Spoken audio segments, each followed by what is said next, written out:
ನಮಸ್ಕಾರ. ಜುಗಲ್ಬಂದಿಗೆ ಸ್ವಾಗತ. ಪ್ರತಿದಿನದ ಸಮಸ್ಯೆಗಳನ್ನ ಎತ್ಕೊಂಡು ವಿಚಾರ ಮಾಡ್ತೀವಿ, ಚರ್ಚೆ ಮಾಡ್ತೀವಿ. ಆದರೆ ಇತ್ತೀಚಿನ ದಿನಗಳಲ್ಲಿ ಜಾಸ್ತಿ ಬರ್ತಾ ಇರೋದು ಚಿತ್ರರಂಗದ ಸಮಸ್ಯೆಗಳು. ಸೊ ಚಿತ್ರರಂಗದ ಇವತ್ತಿನ ಸಮಸ್ಯೆ ಅದು ಪಿ ವರ್ಸಸ್ ಉಪ್ಪಿ ಇರಬಹುದು ಅಥವಾ ಬೇರೆ ವಿವಾದಗಳಿರ್ಬೋದು, ಈ ಎಲ್ಲವನ್ನ ಹೊತ್ಕೊಂಡು ನಾವು ಬಂದಿದ್ದೀವಿ. ಮತ್ತು ಬೆಳಗ್ಗೆಯಿಂದ ಈ ಸುದ್ದಿನ ನೋಡ್ತಾನೆ ಇದ್ದೀವಿ, ಯಾವ ಚಿತ್ರ ಯಾವಾಗ ರಿಲೀಸ್ ಆಗಬೇಕು ಅನ್ನೋದ್ರ ಬಗ್ಗೆ.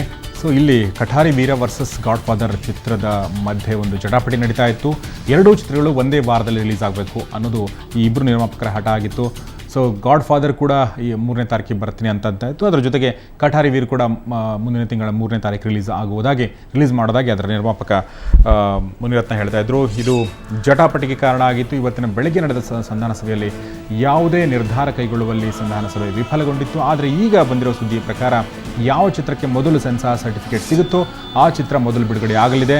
ಅದಾದ ನಂತರ ಆ ಚಿತ್ರದ ಗಳಿಕೆಯನ್ನು ಆಧರಿಸಿ ಮುಂದಿನ ನಿರ್ಧಾರ ಕೈಗೊಳ್ಳಲಾಗುವುದು ಎಂದು ಚಲನಚಿತ್ರ ವಾಣಿಜ್ಯ ಮಂಡಳಿ ಅಧ್ಯಕ್ಷ ಕೆ ವಿ ಚಂದ್ರಶೇಖರ್ ಹೇಳಿದ್ದಾರೆ.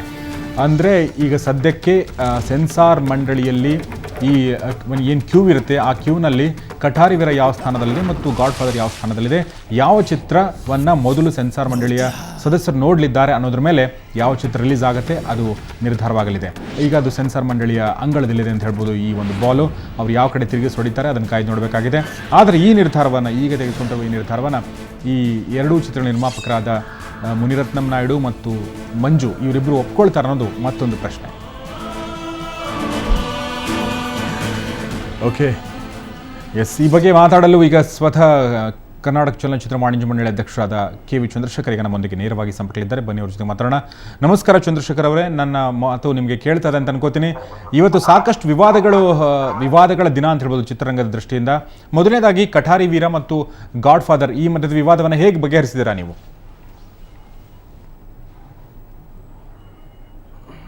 ಸರ್, ವಿವಾದ ಅಲ್ಲ ಅದು, ಆದ್ರೆ ಪೈಪೋಟಿ ಅಷ್ಟೇ. ಯಾಕೆಂದ್ರೆ ಈ ಎರಡು ಚಿತ್ರಗಳು ತಯಾರಾಗ್ತಾ ಇದೆ, ಬಿಡುಗಡೆ ಆಗ್ಬೇಕು ಅನ್ನೋ ಒಂದು ಉದ್ದೇಶ ನಿರ್ಮಾಪಕರಲ್ಲಿ ಇದೆ.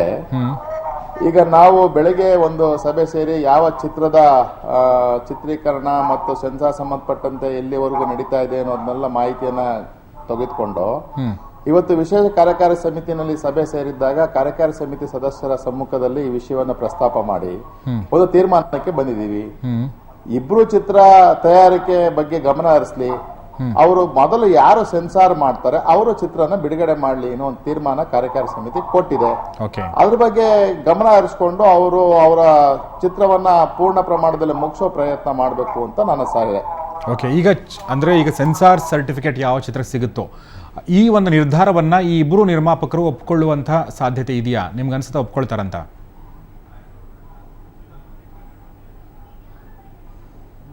ಮೂರನೇ ತಾರೀಕು ಬರ್ತೀನಿ ಅಂತ ಒಂದು ಕಾನ್ಫಿಡೆನ್ಸ್ ಅಲ್ಲಿ ಯಾವ್ದಾದ್ರು ಪ್ರೊಡ್ಯೂಸರ್ ಹೇಳ್ಬೇಕಾದ್ರೆ ಆತನಿಗೆ ಗೊತ್ತಿರುತ್ತೆ ಯಾವ ಕೆಲಸ ಬಾಕಿ ಇದೆ, ಯಾವ ಕೆಲಸಗಳು ಯಾವ ಸರ್ಟಿಫಿಕೇಟ್ ಹೋಗ್ಬೇಕಾಗುತ್ತೆ ಅಂತ ಗೊತ್ತಿರುತ್ತೆ. ಅದನ್ನ ಮನುಷ್ಯ ಬರೋಳು ತಪ್ಪೇನಿಲ್ಲ.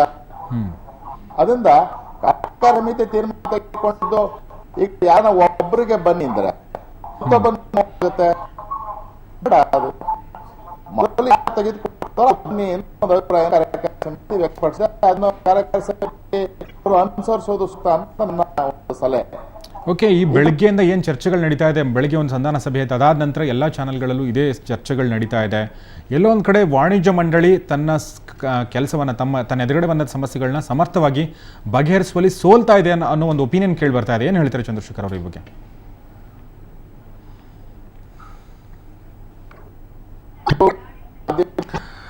ಓಕೆ ಚಂದ್ರಶೇಖರ್, ನಿಮ್ಮ ಜೊತೆಗೆ ಮತ್ತೆ ಮಾತಾಡ್ತೀನಿ. ಆಡಿಯೋ ಕ್ವಾಲಿಟಿ ಸರಿಯಾಗಿ ಕೇಳಿ ಬರ್ತಾ ಇಲ್ಲ, ಮತ್ತೆ ಅವರನ್ನು ಸಂಪರ್ಕಿಸೋ ಪ್ರಯತ್ನ ಮಾಡ್ತೀವಿ. ನಾವು ಇದೀಗ ತಾನೇ ಮಾತಾಡ್ತಿರೋ ಹಾಗೆ ಸಮಸ್ಯೆ ಸದ್ಯಕ್ಕೆ ಬಗೆಹರಿದೆ ಅಥವಾ ಸಂಧಾನ ಒಂದು ಸೂತ್ರವನ್ನು ಈಗ ಕಂಡು ಹಿಡಿಯಲಾಗಿದೆ ಈ ಒಂದು ಸಮಸ್ಯೆಯನ್ನು ಬಗೆಹರಿಸಲು. ಅಂದರೆ ಯಾವ ಚಿತ್ರಕ್ಕೆ ಮೊದಲು ಸೆನ್ಸಾರ್ ಸರ್ಟಿಫಿಕೇಟ್ ಸಿಗುತ್ತೋ ಆ ಚಿತ್ರವನ್ನು ಮೊದಲು ರಿಲೀಸ್ ಮಾಡಲಿ.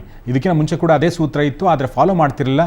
ಈಗ ಫಾಲೋ ಮಾಡೋ ನಿಟ್ಟಿನಲ್ಲಿ ಅವರು ಚಂದ್ರಶೇಖರ್ ತಮ್ಮ ಒಂದು ಸಭೆಯಲ್ಲಿ ಈ ನಿರ್ಧಾರ ಕೈಗೊಂಡಿದ್ದಾರೆ. ಆದರೆ ಇಬ್ಬರು ನಿರ್ಮಾಪಕರು ಈ ಒಂದು ನಿರ್ಧಾರಕ್ಕೆ ಬದ್ಧರಾಗ್ತಾರಾ ಅನ್ನೋದು ಕೆಲವೇ ಕ್ಷಣಗಳಲ್ಲಿ ಗೊತ್ತಾಗಲಿದೆ. ಯಾಕೆಂದರೆ ಕೆಲವೇ ಕ್ಷಣಗಳಲ್ಲಿ ನಮ್ಮ ಜೊತೆಗೆ ಈ ಎರಡೂ ಚಿತ್ರಗಳ ನಿರ್ಮಾಪಕರಾದ ಮುನಿರತ್ನಂ ಮತ್ತು ಕೆ ಮಂಜು ಇಬ್ಬರೂ ಕೂಡ ಜಾಯ್ನ್ ಆಗಲಿದ್ದಾರೆ. ಅದಾದ ನಂತರ ಈ ವಿವಾದಕ್ಕೆ ಏನು ನಾಂದಿ ಹಾಡುವ ನಿಟ್ಟಿನಲ್ಲಿ ನಿರ್ಧಾರ ಕೈಗೊಳ್ಳಲಾಗಿದೆ, ಆ ನಿರ್ಧಾರಕ್ಕೆ ಇವರು ಒಪ್ತಾರಾ ಅನ್ನೋದು ಕೆಲವೇ ಕ್ಷಣಗಳಲ್ಲಿ ಗೊತ್ತಾಗಲಿದೆ.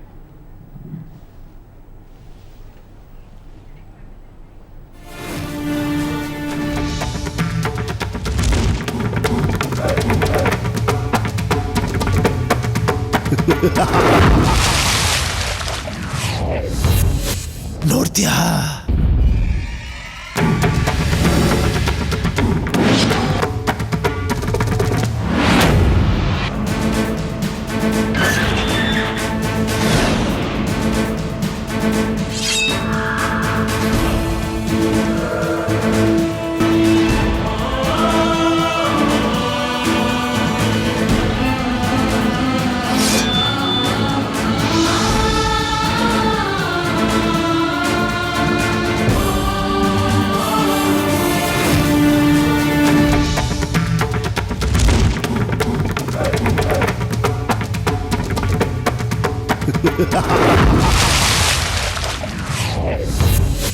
ನೋಡ್ತೀಯಾ?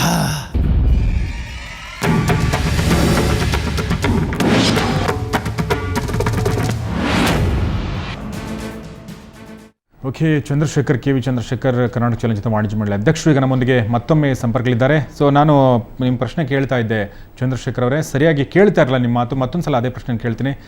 ಚಲನಚಿತ್ರ ವಾಣಿಜ್ಯ ಮಂಡಳಿ ಇತ್ತೀಚಿನ ದಿನಗಳಲ್ಲಿ ನಿರರ್ಥಕ ಆಗ್ತಾ ಇದೆ ಅಥವಾ ವಿವಾದಗಳನ್ನ ಬಗೆಹರಿಸುವಲ್ಲಿ ಸೋಲ್ತಾ ಇದೆ ಅನ್ನೋ ಮಾತು ಕೇಳಿ ಬರ್ತಾ ಇದೆ. ಇತ್ತೀಚಿನ ದಿನಗಳು ಬಹುಶಃ ಇಷ್ಟೊಂದು ವಿವಾದಗಳು ಬಹುಶಃ ಯಾವ ಕಾಲದಲ್ಲೂ ಇರಲಿಲ್ಲ ಅಂತ ಅನ್ಸುತ್ತೆ. ಪ್ರತಿಯೊಂದಕ್ಕೂ ವಿವಾದ ಆಗ್ತಾ ಇದೆ, ಪ್ರತಿಯೊಂದು ಕೂಡ ನಾಲ್ಕು ಗೋಡೆಗಳ ಮಧ್ಯೆ ಮುಗಿಯುವಂಥದ್ದು ಒಂಥರ ಹೊರಗಡೆ ಬರ್ತಾ ಇದೆ, ಹಾದಿರಂಪ ಬೀದಿರಂಪ ಆಗ್ತಾ ಇದೆ. ಏನು ಹೇಳ್ತೀರಾ ತಾವು ಈ ಬಗ್ಗೆ?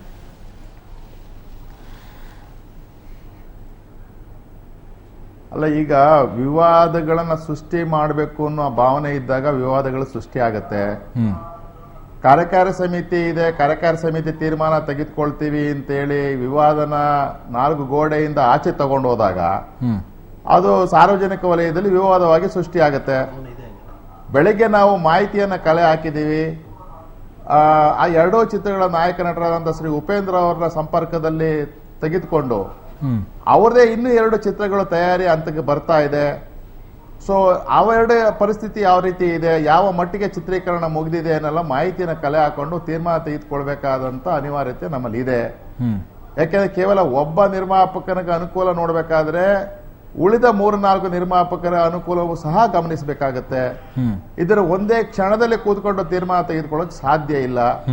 ಆ ಹಿನ್ನೆಲೆಯಿಂದ ಬೆಳಗ್ಗೆ ಸಭೆ ಸೇರಿತ್ತು, ಮತ್ತೆ ವಿಶೇಷ ಕಾರ್ಯಕಾರಿ ಸಮಿತಿ ಇವತ್ತು ಇದ್ದಿದ್ದ ಪ್ರಯುಕ್ತ ಇವತ್ತು ಅಲ್ಲಿ ಚರ್ಚೆ ಮಾಡಿ ಈ ಒಂದು ತೀರ್ಮಾನವನ್ನು ತೆಗೆದುಕೊಂಡಿದ್ದೀವಿ. ವಿಫಲ ಅಂತಂದ್ರೆ ಯಾವ ಅರ್ಥ ನನಗೆ ಗೊತ್ತಾಗ್ತಾ ಇಲ್ಲ. ಓಕೆ, ಈಗ ಇನ್ನೂ ಒಂದು ನೋಡಿ, ಇದೇ ಕಾರ್ಯಕಾರಿ ಸಮಿತಿ ತೀರ್ಮಾನ ಅಂತಿಮ ಆದಾಗ ಓಕೆ, ಈಗ ಇದೇ ವಿವಾದದ ಇನ್ನೊಂದು ಮಗ್ಗುಲ ನಾನು ನಿಮ್ಗೆ ಹೇಳ್ತೀನಿ. ಇಲ್ಲೂ ಕೂಡ ಈ ಒಂದು ಗಾಡ್ ಫಾದರ್ ಅಕಸ್ಮಾತಿಗೆ ಮುಂದೆ ಹೋಗುತ್ತೆ ಅಂತ ಅನ್ಕೊಳ್ಳಿ, ಆದರೂ ಕೂಡ 2 ದೊಡ್ಡ ಬಜೆಟ್ನ ಚಿತ್ರಗಳು ಒಂದೇ ವಾರದಲ್ಲಿ ರಿಲೀಸ್ ಆಗ್ತಾ ಇದೆ.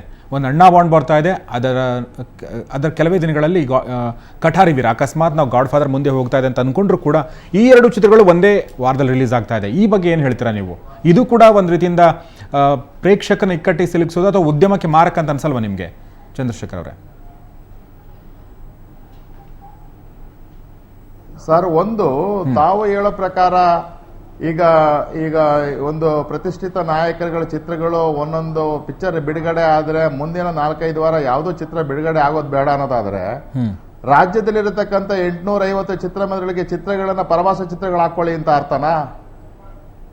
ನೋಡಿ, ಇಲ್ಲಿ ಬೆಂಗಳೂರು ನಗರದಲ್ಲಿ ಒಂದು ನಗರ ಅಂತ ಏನ್ ಪ್ರದೇಶ ಇರುತ್ತೆ, ಅಲ್ಲಿ 2-3 ಥಿಯೇಟರ್ಗಳಿದ್ದಾಗ ಒಂದು ಥಿಯೇಟರ್ನಲ್ಲಿ ಒಂದು ಚಿತ್ರ ಇರುತ್ತೆ, ಮತ್ತೊಂದು ಥಿಯೇಟರ್ನಲ್ಲಿ ಮತ್ತೊಂದು ಚಿತ್ರ ಇರುತ್ತೆ.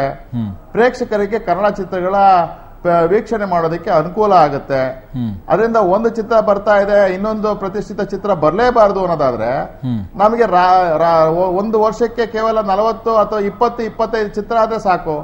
ಇವತ್ತು 120-130 ಚಿತ್ರಗಳು ಬಿಡುಗಡೆ ಮಾಡುವಂತ ತಯಾರಿ ನಮ್ಮಲ್ಲಿ ನಡೀತಾ ಇರಬೇಕಾದ್ರೆ ನಾವು ಒಂದು ವಾರಕ್ಕೆ 2 ಪಿಕ್ಚರ್ಗಳು ಸತತವಾಗಿ ಬರಲೇಬೇಕಾದ ಅನಿವಾರ್ಯತೆ ನಮ್ಮಲ್ಲಿ ಇದೆ. ಅದರಿಂದ ಚಿತ್ರ ಚೆನ್ನಾಗಿದ್ರೆ 2 ಚಿತ್ರ ಪೈಪೋಟಿನಲ್ಲಿ ಬಿಡುಗಡೆ ಆದ್ರೂ ಸಹ ಜನ ಅದನ್ನ ಒಪ್ಕೊಂಡಿದ್ದಾರೆ, ಮೆಚ್ಕೊಂಡಿದ್ದಾರೆ, ಅದನ್ನ ಉದ್ಯಮಕ್ಕೆ ಅನುಕೂಲನ ಮಾಡಿಕೊಟ್ಟಿದ್ದಾರೆ. ಅದರಿಂದ ಒಂದು ಚಿತ್ರ ಬರ್ತಾ ಇದೆ ಅಂತೇಳಿ ಇನ್ನೊಂದು ಚಿತ್ರ 3 ವಾರ ಗ್ಯಾಪ್ ಕೊಡೋದು, ಆ ಗ್ಯಾಪ್ ಕೊಟ್ಟಾಗ ಬೇರೆ ಚಿತ್ರಮಂದಿರಗಳಿಗೆ ಚಿತ್ರ ಇಲ್ದಾಗ ಏನಾಗುತ್ತೆ, ಪರಭಾಷಾ ಚಿತ್ರಗಳು ಹಾಕೋಬೇಕಾದ ಅನಿವಾರ್ಯತೆ ಮೂಡುತ್ತೆ. ಸೊ ಹಾಗಾದ್ರೆ ಗಾಡ್ ಫಾದರ್ ಮತ್ತು ಕಠಾರ್ ವೀರ್ ಕೂಡ ಒಂದೇ ಸಲ ಬರ್ಬೋದು?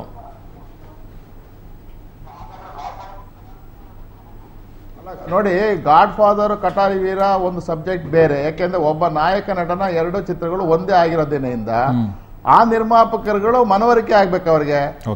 ಒಬ್ಬ ನಾಯಕ ನಟನ ಚಿತ್ರ ಒಂಟಿಗೆ ಬಂದಾಗ ತೊಂದರೆ ಆಗುತ್ತೆ. ಇವಾಗ ಮತ್ತೊಬ್ಬ ನಾಯಕನ ನಟ ಚಿತ್ರ ಬಂದಾಗ ಅಷ್ಟೊಂದು ಸಮಸ್ಯೆಗಳು ಕಾಣೋದಿಲ್ಲ. ಆದ್ರೆ ಅವ್ರು ಅರ್ಥ ಮಾಡ್ಕೊಬೇಕು, ಇರಪ್ಪ ಒಂದೇ ನಾಯಕ ನಟನ ಚಿತ್ರ ಬರ್ತಾ ಇದೆ, ಆಮೇಲೆ ಅವ್ರ ಕತೆ ಎರಡು ಒಂದೇ ಇರುತ್ತಾ, ಅವೆಲ್ಲವೂ ಅವ್ರು ಗಮನಿಸ್ಕೊಬೇಕಾಗತ್ತೆ. ಸೌಹಾರ್ದತ್ವ ಕೂತ್ಕೊಂಡು ಬಗೆಹರಿಸ್ಕೊಳ್ಳುವಂತ ವಿಷಯನ ಬಂದು ಅವರು ಮಾಧ್ಯಮಗಳ ಮುಖಾಂತರ ಪ್ರಸ್ತಾಪ ಮಾಡ್ತಾ ಇದ್ರೆ ಇದು ಸಾರ್ವಜನಿಕರು ನೋಡ್ತಾ ಇದ್ದಾರೆ, ಉದ್ಯಮ ಯಾಕೆ ಈಗ ಹೋಗ್ತಾ ಇದೆ ಅನ್ನೋ ಒಂದು ಭಾವನೆ ಮೂಡೋದು ಸಹಜ ಆಗುತ್ತೆ. ಸೊ ಚಂದ್ರಶೇಖರ್ ಅವ್ರ ಪ್ರಕಾರ ಹಾಗಾದ್ರೆ ಚಲನಚಿತ್ರ ವಾಣಿಜ್ಯ ಮಂಡಳಿ ನಾಮಕಾವಸ್ಥೆಗೆ ಅಷ್ಟೇ, ಯಾರು ಚಲನಚಿತ್ರ ವಾಣಿಜ್ಯ ಮಂಡಳಿಯ ಮಾತು ಕೇಳ್ತಾ ಇಲ್ಲ. ಚಲನಚಿತ್ರ ವಾಣಿಜ್ಯ ಮಂಡಳಿ ತಾವು ಹೇಳಿದಾಗ ಈಗ ಒಂದು ನಿರ್ಧಾರ ಕೈಗೊಂಡಿದೆ, ಅದನ್ನು ಕೇಳೋ ಸ್ಥಿತಿಯಲ್ಲಿಲ್ಲ. ಈಗಾಗಲೇ ಕೋರ್ಟ್ ಮೆಟ್ಲೆ ಇರ್ತೀವಿ ಅನ್ನೋ ಮಾತು ಕೂಡ ಬಂದು ಹೋಯಿತು.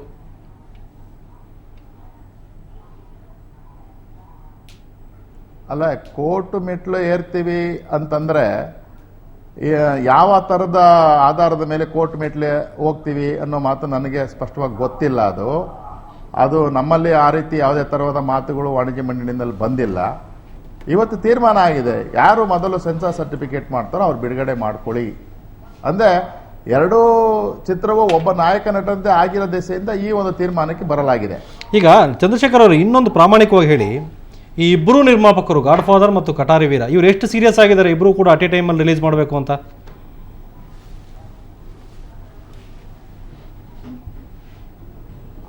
ಅಲ್ಲ, ಅದಕ್ಕೆ ನಾವು ಕೇಳ್ತಾ ಇದೀವಿ, ಎರಡೂ ಒಟ್ಟಿಗೆ ಬರ್ತೀವಿ ಅನ್ನೋ ಒಂದು ಭಾವನೆ ಇಬ್ಬರಲ್ಲೂ ಯಾಕೆ ಬೇಕು?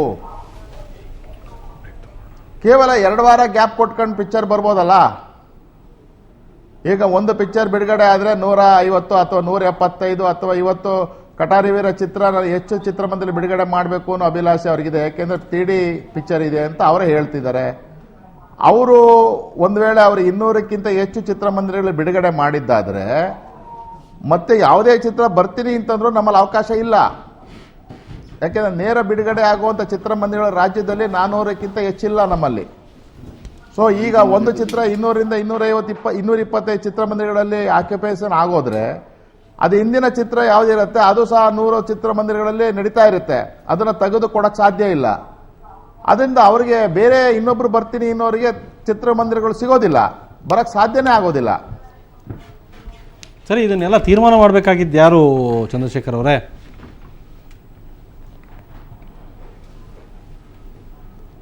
ಅಲ್ಲಲ್ಲ, ವಾಣಿಜ್ಯ ಮಂಡಳಿ ತೀರ್ಮಾನ ಮಾಡುತ್ತೆ ಸರ್. ವಾಣಿಜ್ಯ ಮಂಡಳಿ ತೀರ್ಮಾನ ಅವೆಲ್ಲವೂ ಈ ತೀರ್ಮಾನಕ್ಕೆ ಕೂತ್ಕೊಂಡಾಗ ಇದನ್ನೇ ವಾಣಿಜ್ಯ ಮಂಡಳಿ ಅದು ಇವತ್ತು ಏನ್ ನಾನು ಹೇಳ್ತಾ ಇದ್ದೀನಿ ಅದೇ ವಿಷಯ ವಾಣಿಜ್ಯ ಮಂಡಳಿ ಹೇಳುತ್ತೆ.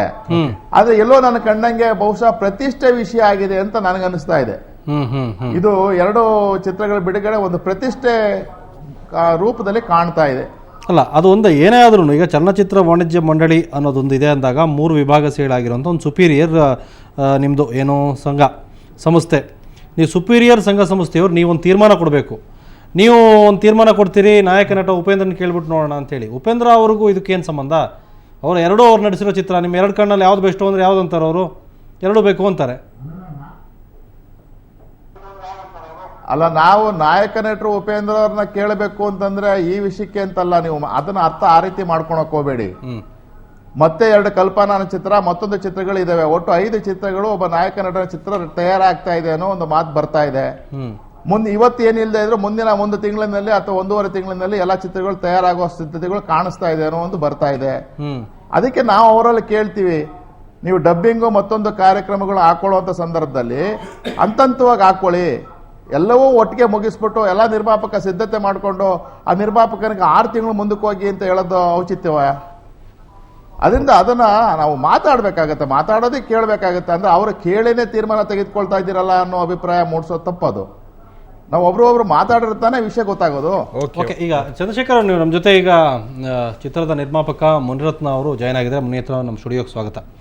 ಈಗ ಚಲನಚಿತ್ರ ವಾಣಿಜ್ಯ ಮಂಡಳಿ ಅಧ್ಯಕ್ಷ ಚಂದ್ರಶೇಖರ್ ಅವರು ಕೂಡ ಮಾತಾಡ್ತಾ ಇದ್ದಾರೆ, ಯಾರಿಗೆ ಫಸ್ಟ್ ಸೆನ್ಸಾರ್ ಸರ್ಟಿಫಿಕೇಟ್ ಸಿಗುತ್ತೆ ಅವ್ರ ಚಿತ್ರ ಬಿಡುಗಡೆ ಆಗುತ್ತೆ ಅಂತ. ಈಗ ನೀವು ನಿಮ್ಮ ಕಟಾರಿ ವೀರ ಚಿತ್ರವನ್ನು, ಕೆ ಮಂಜು ಅವರ ಗಾಡ್ ಫಾದರ್ ಚಿತ್ರವನ್ನು ಬಿಡುಗಡೆ ಮಾಡಬೇಕು ಅಂತ ಹೊರಟಿದ್ದೀರಿ. ಇಬ್ಬರೂ ಕೂಡ ತಮ್ಮದೇ ಆದ ವಾದವನ್ನು ತಾವು ಮಂಡಿಸ್ತಾ ಇದ್ದೀರಿ. ಚಲನಚಿತ್ರ ವಾಣಿಜ್ಯ ಮಂಡಳಿ ಇನ್ನೊಂದು ಮಾತನ್ನು ಹೇಳ್ತಾ ಇದೆ, ಏನು ನಿಮ್ಮ ಮಾತಿದೆ? ಸೆನ್ಸಾರ್ ಸರ್ಟಿಫಿಕೇಟ್ ಯಾರಿಗೆ ಬೇಗ ಸಿಗುತ್ತೆ? ಚಲನಚಿತ್ರ ವಾಣಿಜ್ಯ ಮಂಡಳಿಯವರು ನನಗೆ ಈಗಾಗಲೇ ಒಂದು 4 ದಿವಸದಿಂದ ಒಂದು ಪತ್ರ ಬರೆದಿದ್ರು. ಆ ಪತ್ರದಲ್ಲಿದ್ದ ಸಾರಾಂಶ ಏನು ಅಂತಂದರೆ, ದಿನಾಂಕ 12ನೇ ತಾರೀಕು ಬೆಳಗ್ಗೆ 11:30 ಗಂಟೆಗೆ ನೀವು ವಾಣಿಜ್ಯ ಮಂಡಳಿಗೆ ಬರಬೇಕು. ಈ ಥರ ಕೆ ಮಂಜು ಅನ್ನೋರು ನಿಮ್ಮ ಮೇಲೆ ದೂರು ಕೊಟ್ಟಿದ್ದಾರೆ ನಿಮ್ಮ ಚಿತ್ರ ಬಿಡುಗಡೆ ಬಗ್ಗೆ ಅಂತ ಕೇಳಿದ್ರು. ನಾನಿವತ್ತು ಬೆಳಗ್ಗೆ 11:30ಗೆ ವಾಣಿಜ್ಯ ಮಂಡಳಿಗೆ ಹೋಗಿದ್ದೆ. ಅಲ್ಲಿ ಯಾವುದೇ ರೀತಿಯಾದ ಒಂದು ತೀರ್ಮಾನನೂ ತೊಗೊಂಡಿಲ್ಲ. ನಾನು ಇಲ್ಲದೇ ಇರುವಂಥ ಸಮಯದಲ್ಲಿ ನನ್ನ ಒಂದು ಹೇಳಿಕೆಯನ್ನು ಪಡೆದೆ ಏಕಾಏಕಿ ಇವರು ಸೆನ್ಸರ್ ಸರ್ಟಿಫಿಕೇಟ್ ಬಗ್ಗೆ ಮಾತಾಡ್ತಾರೆ. ಸೆನ್ಸರ್ ಸರ್ಟಿಫಿಕೇಟ್ ಬಗ್ಗೆ ಮಾತಾಡುವಾಗ ಆಯಿತು, ಈಗ ನನ್ನ ಚಿತ್ರ ಬಂದು 2D ಚಿತ್ರ ಬಂದು ನಾನು 20ನೇ ತಾರೀಕು ಸೆನ್ಸರ್ ಮಾಡ್ತಾಯಿದ್ದೀನಿ. 3D ಸಿನಿಮಾ ಬಂದುಬಿಟ್ಟು ನಾನು 23 ಅಥವಾ 24ನೇ ತಾರೀಕು ಸೆನ್ಸರ್ ಮಾಡ್ತಾಯಿದ್ದೀನಿ. 24ನೇ ತಾರೀಕು ಸೆನ್ಸರ್ ಮಾಡಿದ್ಮೇಲೆ ನಾನು ಅಲ್ಲಿಂದ ಮತ್ತೆ ಪಬ್ಲಿಸಿಟಿಗೆ 4 ವಾರ ಅಥವಾ 5 ವಾರ ನನಗೆ ಬೇಕಾಗತ್ತೆ. ಅಂದರೆ ನಾನು ಸಮ್ಮರ್ ಹಾಲಿಡೇಸ್ನ ಕಳ್ಕೊಳ್ತೀನಿ. ಸಮ್ಮರ್ ಹಾಲಿಡೇಸ್ ನನಗೆ ಸಿಗೋದಿಲ್ಲ. ಈಗ ಉದಾಹರಣೆಗೆ ಹೇಳ್ತೀನಿ, ಭೀಮಾ ತೀರದಲ್ಲಿ ಸಿನಿಮಾ ಫುಲ್ಲು ಥಿಯೇಟ್ರು ಪಬ್ಲಿಸಿಟಿ ಎಲ್ಲ ಮುಗಿದೋಯ್ತು. ನಾಳೆ ಬಿಡುಗಡೆ ರಾತ್ರಿ 11 ಗಂಟೆಯಲ್ಲಿ ಸೆನ್ಸರ್ ಸರ್ಟಿಫಿಕೇಟ್ ಸಿಕ್ಕಿದೆ. ಮಾರನೇ ದಿವಸ ರಜಾ ಇತ್ತು. ಹಂಗಿದ್ರೆ ಅವರು ಪಬ್ಲಿಸಿಟಿ ಮಾಡ್ತಾ ಇರಲಿಲ್ಲ. ಸೆನ್ಸರ್ ಸರ್ಟಿಫಿಕೇಟ್ ಹೋದ್ಮೇಲೆ ನಮಗೆ ಮಿನಿಮಮ್ 4 ವೀಕ್ಸ್ ಬೇಕು. ನಾವು ಇಲ್ಲದೆ ಇರೋವಂಥ ಸಮಯದಲ್ಲಿ ನನಗೆ ಬರೆದಿದ್ದ ಪತ್ರ ಬೆಳಗ್ಗೆ 11:30ಗೆ ಮೀಟಿಂಗ್ ಬನ್ನಿ ಅಂತ. ಆದರೆ ಇವರು ನಾವು ಇಲ್ಲದೆ ಇರೋವಂಥ ಸಮಯದಲ್ಲಿ ಒಂದು ಮೀಟಿಂಗ್ ಮಾಡಿ ಈ ತೀರ್ಮಾನ ಹೊರಡಿಸೋದಕ್ಕೆ ಯಾವ ಆಧಾರದಲ್ಲಿ ಮಾಡ್ತಾರೆ? ನಮ್ಗೆ ಹೇಳಿಕೆಯನ್ನು ಪಡೆದಿದ್ದಾರೆ. ಚಂದ್ರಶೇಖರ್ ಉತ್ತರ ಕೊಡಿ, ಮಾತಾಡಿ. ಮುನಿರತ್ನ ಅವ್ರ ಪ್ರಶ್ನೆ ನಿಮಗೆ ಕೇಳಿದೆ ಅಂತ ಅನ್ಕೋತೀವಿ.